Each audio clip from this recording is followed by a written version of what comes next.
it was anything else. The Galactic Star Cruiser is the Star Wars holiday special of this millennium. Wow. There you go. That's it. That's it. That's my mic final drop word. on that. Dang, there's nothing more to say. R.I.P.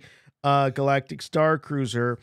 You know what? Of all of the, when we were talking about iconic characters and actors in Star Wars and all of that, the one character, the one actor that is elusive and has eluded, despite the fact that Ewan McGregor and Hayden Christensen and Liam Neeson have all come back and reprised their roles, the one that has yet to do that, and I was shocked because I really thought we were going to see her in the Kenobi series, is Natalie Portman.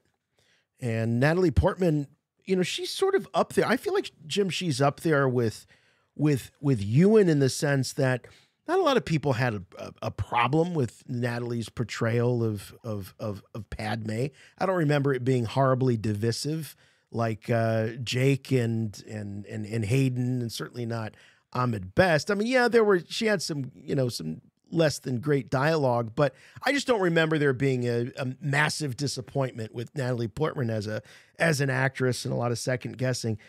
So it's odd to me that she hasn't found her way back. Now, you look at the character's path, the character's journey. She had a beginning, middle, and end, and it all played out for us for the most part right there on the screen. So there's not a whole lot of holes to fill in that character. But Natalie was doing this video series that's part of GQ's website called Actually Me, where the stars go undercover on the internet and they reply to real comments made about them on all the big social media platforms like Twitter, Instagram, TikTok, Reddit, even ChatGPT. So she participated in this. She's promoting something. She's promoting Angel City. It's a documentary series on HBO about the LA professional women's soccer team, Angel City FC, which is, she actually has an ownership stake in that team. Oh, is that right? Okay, well, yeah. So she's all on board with pro women's soccer. All right. But anyway, so she did this series, and I watched the video. I thought it was great. She's charming and cute as always. But of course, when you open yourself up to comments online about you and your career and your Natalie Portman, you're going to get a Star Wars question or two. And she did. Yeah, absolutely. And naturally, people were asking her about her eventual return to Star Wars, which we know is going to happen. That's why I say eventual return. Everyone comes back to Star Wars. And, Ewan McGregor, he publicly stated he'd like to come back, and then he felt weird about it. He's like, I seem so needy saying things like that. Well, he knew that wheels were in motion anyway. Yeah, right. That was hard for him. And of course, Hayden came back. He was just waiting for that phone to ring. But Nat, she keeps herself busy. Of course, she's an Oscar winner and still an A-lister as far as her celebrity status goes. Everyone wants Natalie Portman in their movie. She's done the Marvel thing. Right. And so what's preventing her from returning to Star Wars? Well, she lets us know in this clip from her interview, or her shtick, I should say. It's not even really an interview. Natalie Portman replies to fans on the internet shtick that she was doing for GQ. Here it is. Any chance that Padme Natalie Portman returns to Star Wars? Her character really deserves it with the way she was treated in Revenge of the Sith and overall importance for the OT story. I have no information on this. No one's ever asked me to return, but I'm open to it. Open. She's open to it. And no one's ever asked her to return. Well, because as you said, Jason, her story had been told. We knew she wasn't going to survive the prequel trilogy as it was unfolding. We knew that there wasn't going to be an escape for Nat in that film. I don't know. When you were watching Revenge of the Sith, go back to when you were watching Revenge of the Sith for the first time. What did you know about the future of Mrs. Skywalker? based on the dialogue in Return of the Jedi, Yeah. you, me, we all assumed that she would live at least long enough to make an impression on Leia to where Leia would have some sort of memory. Your first memories as a child are somewhere in the neighborhood of 3 to 4 years old. So I really did think when I'm watching that movie for the first time, I'm thinking that she's going to somehow make off with Obi-Wan there at the end, that she was going to, I don't know, be hiding in the ship the way he was hiding in the ship or something. I was shocked when she died the way she did. Shocked. I was like, this has to be a mistake. Like, didn't George watch Return of the Jedi? You know, I think I walked into that film kind of spoiled. Did you? Yeah. Okay. Yeah, I think I did. So a lot of like impactful moments kind of went over my head. And when I look back, you know, what I was thinking almost 20 years ago watching that film, I could remember what I was thinking the first time I saw the original trilogy, and I was much younger, but it had that kind of impact on me. Right. I wasn't being spoiled, really. I was spoiled for Empire Strikes Back. But still, we all know you were reading it in the Walden books. I was. It was so stupid. God. I could read, and I remember reading the book. I mean, I have such vivid memories about all of that. But Revenge of the Sith, not so much. Revenge of the Sith played out exactly the way I thought it would.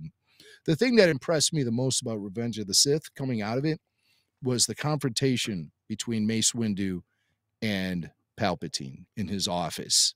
When, you know, ultimate power, all that stuff. That scene, I just was blown away by that scene.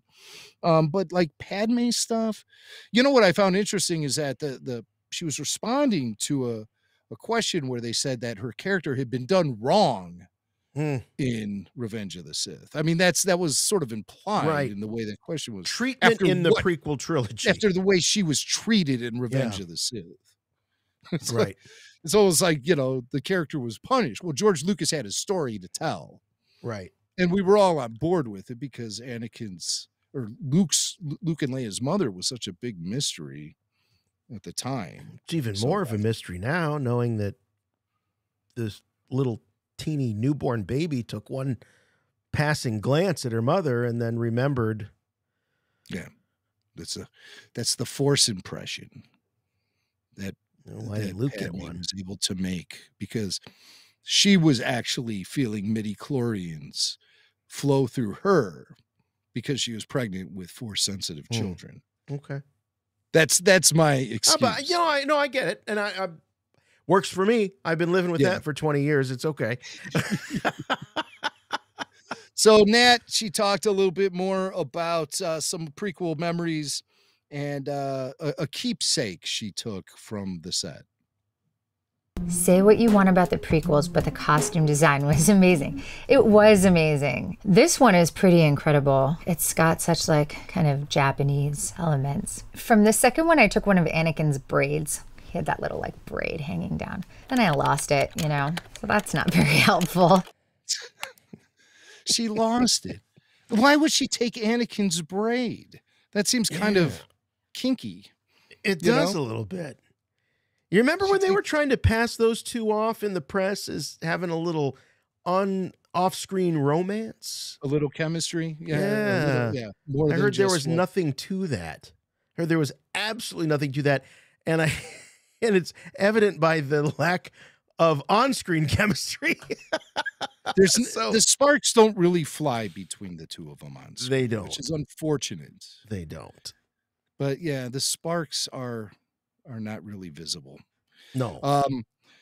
But so she's always, you know, she says she's open to returning as Padme or whatever. And it was talk like that really got Lucasfilm's gears in motion when Ewan McGregor said it. Sure.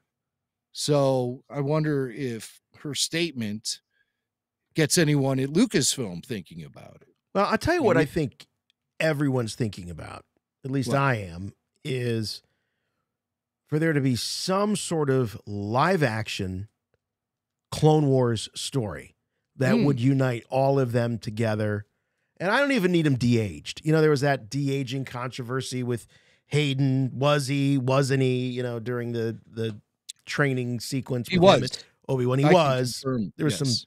smoothing or whatever going on. I don't even care. I just think it would be absolutely fantastic to see them brought together in a Filoni-inspired Clone Wars story. Would be, and that includes Rosario Dawson as well as Ahsoka. Get them all back together. That would be outstanding. And we'll probably be seeing some sort of flashback similar to what you're thinking in the Ahsoka series, knowing that Hayden is locked and loaded for that show. Right. But will we see Padme? Mm. You know, I mean, just because Natalie says no one's reached out doesn't mean no one's reached out. We know how this song and dance goes. We've seen this routine before. Okay. Could it be the We've seen it Ahsoka before. series that would bring Natalie Portman back to Star Wars? Could it be? And they're just keeping it secret. Well, we know that there's a lot of different things happening in the Star Wars universe, and there's many creatives in the sandbox right now, and one of them, we believe, still to this day, is Taika Waititi. Right. Even though there hasn't really been too much information about what he's working on. There hasn't been much movement, I should say, as far as we can tell. But at some point, I guess he reached out to Natalie. So let's hear how that went down. Did Taika Waititi forget Natalie Portman was in Star Wars? He says he did because he asked me if I wanted to be in a Star Wars movie. And I was like, I was. I thought he was joking. He's such a joker that I thought it was a joke. And then afterwards, he said in some interview that he was cringing afterwards. Oh, so Taika asked her. Yeah. Well, they worked Because he together was- on Thor, right? On Right. the Love and Thunder or whatever it was. I don't know. He One of the was Thors. director. And so he must have had a good time working with her and thought, hey, you know, there's something about this girl that might work in a Star Wars movie. This guy. I mean, This guy he keeps losing credibility with me as the weeks go by, the months go by. Everyone's like, "Oh, Taika, you know, he'd be great. He'd be perfect. Where we got to get him, make him a Star Wars movie." The fans were going bananas when he was announced as being part of Star Wars and The Mandalorian and IG-11 and all this. And this guy continues to, I think, prove that he really doesn't know much about Star Wars, down to the fact that he couldn't even remember that Natalie Portman wasn't in 3 of the 9. She's in a third of them. I could see J.J. Abrams making that mistake. Because J.J. just didn't want to have anything to do with the prequels. Right. Well, that was back during the days where it was verboten, you know. Don't talk about the prequels. But even though, I still think he would have, he knows that Nat was in the prequels. How Taika Waititi could, well, maybe Nat's performance in the prequels didn't make a big impression on Taika. Well, Maybe that could be. problem. That could with be if you know. if she didn't resonate with him, you know. Maybe it was just one of those where it could have been any actress. Didn't even need to be, you know, like, oh. Yeah, maybe her acting chops just weren't up to snuff as far as that goes. Yeah. Oh shoot! Oh, you getting a call? I'm getting a call here. During the air? During the show? Yeah. Okay. Yes, I'm going to take this call real quick if you don't mind. No, go ahead. Go ahead. I see who it is too. Uh-huh. Nat. Whoa. Now we're just kidding. Well, like Taika Waititi can't judge talent. No. You were I wonderful. know how these conversations go. This is never pretty. You were wonderful in the No. Yeah, you should. You know, listen, I really think that they should ask you to come back and I think what? Well, they could always de-age you. Oh, God, Nat, don't say that. Oh, don't Nat? say that. You Oh. don't want to bring Natalie. I can Okay, never bring so- up de-aging to a woman. Never. There are two things I know in life. Never to do around a woman. One is never use the C word. Number 2 is do not mention de-aging. Never. The 2 things you have to avoid.